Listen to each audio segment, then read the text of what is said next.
Muito bem, agora faltam 10 minutos para as 3 horas da tarde. Estamos de volta com Conexão Futura pelo canal Futura e também ao vivo pela internet no nosso site.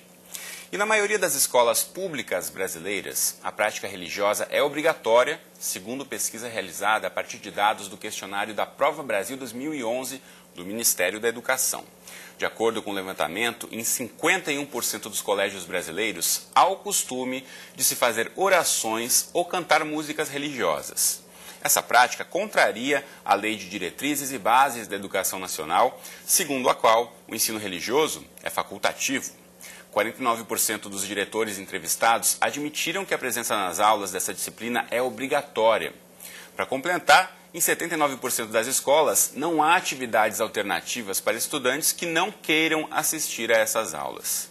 No lado oposto estão as milhares de denúncias em praticamente todos os estados brasileiros de discriminação de estudantes que professam religiões de matriz africana.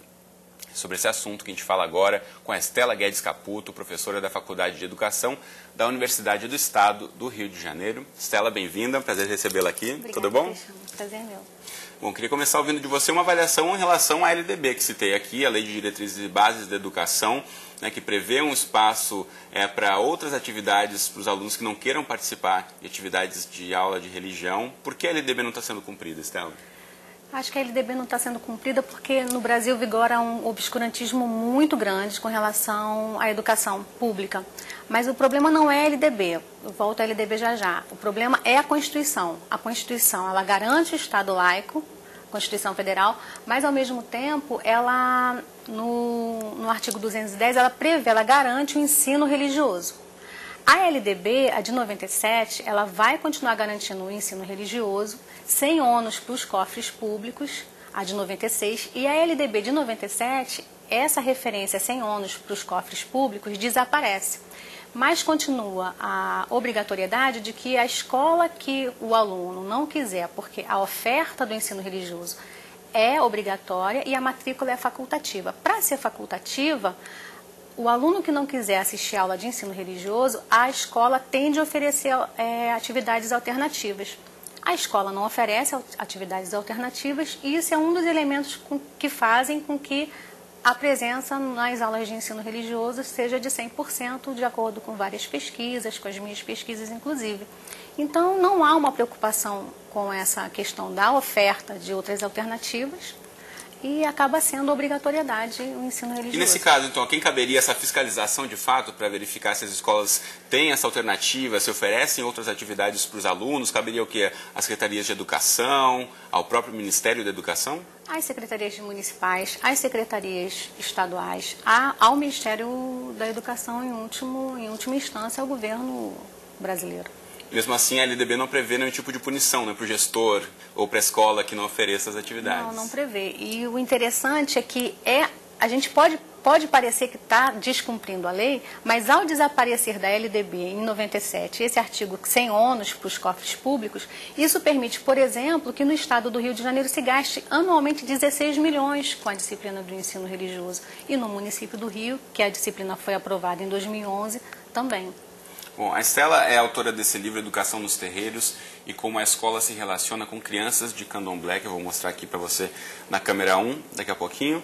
E queria ouvir de você em relação à discriminação, né, Estela, que a gente sabe que infelizmente é frequente, alunos, estudantes que praticam religiões de matriz africana sofrem muito preconceito mesmo dentro da escola por parte dos professores em relação a isso. Então eu queria ouvir de você como a gente consegue fazer essa avaliação de, além de ensino religioso ser obrigatório, as religiões dos próprios alunos não são respeitadas no ambiente escolar. É verdade. E o pior disso tudo é que as crianças de candomblé que eu entrevistei ao longo de 20 anos, é o resultado da minha tese de doutorado, que eu defendi em 2005, mas eu estive com as crianças e pesquisando no terreiro desde 92, então são mais de 20 anos de pesquisa, esperando as crianças crescerem de candomblé, vendo como elas aprendem nos terreiros os cantos, o iorubá, os itãs, como elas aprendem uma rica educação nos terreiros e, ao mesmo tempo, ouvindo, infelizmente, relatos de discriminação. O pior de tudo é que as crianças de candomblé afirmam o seguinte: os espaços escolares são os piores espaços para discriminação, que elas associam a uma discriminação religiosa e racial. Nenhum relato das crianças separa a discriminação religiosa da discriminação racial. Elas entendem que são discriminadas porque são negras e porque praticam uma religião que veio com os escravos, que foi ressignificada no Brasil, mas que é uma religião de negros ou praticada também por brancos, mas associada à religião negra. Então, esse fato das crianças afirmarem, isso em todos os estados brasileiros que eu tenho andado e pesquisado, afirmarem que o espaço escolar é o espaço mais cruel para a discriminação, é uma coisa que, sem sombra de dúvidas, tem de preocupar aos educadores desse país. Isso também vai acabar afetando o desempenho desses alunos na escola, sem dúvida, por sofrerem esse preconceito por parte dos professores, inclusive. Porque são chamados de filhos do diabo, são apontados como inferiores, isso afeta a autoestima e, obviamente, afeta o aprendizado. Essa discussão no dia de hoje, que é o Dia Nacional de Combate à Intolerância Religiosa, é uma discussão fundamental e que não pode estar afastada do ambiente escolar.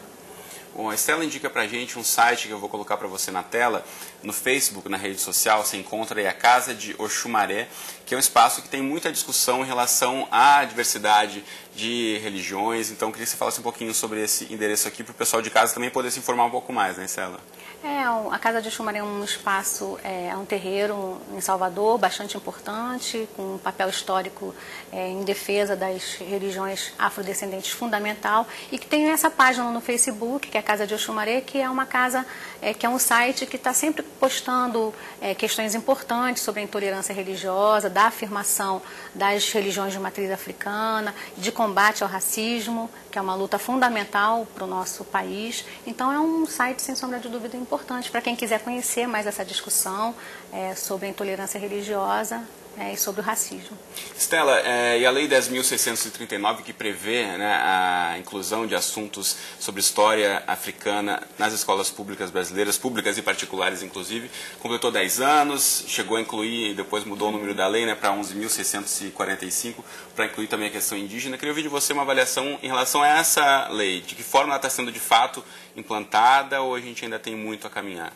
A lei foi um marco significativo e importante, então essa é a primeira coisa para se dizer. Foi uma conquista dos movimentos negros, dos movimentos sociais, fundamental para a educação pública, para a educação desse país. Agora, a lei, ela enfrenta, 10 anos depois, ainda muitos empecilhos, principalmente por conta do racismo, e do obscurantismo, que é crescente na educação pública, assustadoramente. Porque, ao mesmo tempo que ela garante a inclusão da história de África e da cultura africana no espaço escolar, os professores obscurantistas incentivam os alunos a não estudarem história da África, por exemplo. Então, se falar de Angola hoje, de Moçambique, conhecer a história de África hoje, para muitos professores e alunos é coisa do diabo. Então, o obscurantismo é tamanho que até para se estudar a história da África hoje não é uma questão fácil e, por outro lado, também não há fiscalização do governo a respeito disso. Então, existe uma lei que apesar dos esforços de professores combativos, progressistas, que são militantes da questão racial no nosso país, ela tem ainda fragilidade por conta da questão racial e do mito da democracia racial sobre o qual foi construído esse país e que ainda, infelizmente, é uma questão difícil nas escolas públicas. Muito bem. Estela Guedes Caputo, muito obrigado pela presença e pela entrevista. Obrigada. Muito bom. Na próxima entrada do Conexão Futura, a gente fala sobre infecção hospitalar. Segundo um estudo realizado pela Universidade Estadual Paulista, nessa época do ano, a incidência de infecções hospitalares aumenta em até 57%. Esse é um dado alarmante e você, claro, não pode perder essa discussão. Desde já, mande pra gente sua pergunta pelo Facebook, pelo Twitter ou pelo telefone. Os contatos estão todos aí na tela para você. E a gente volta daqui a pouquinho, logo depois do programa Globo Universidade. E eu estou aqui à sua espera. Até já!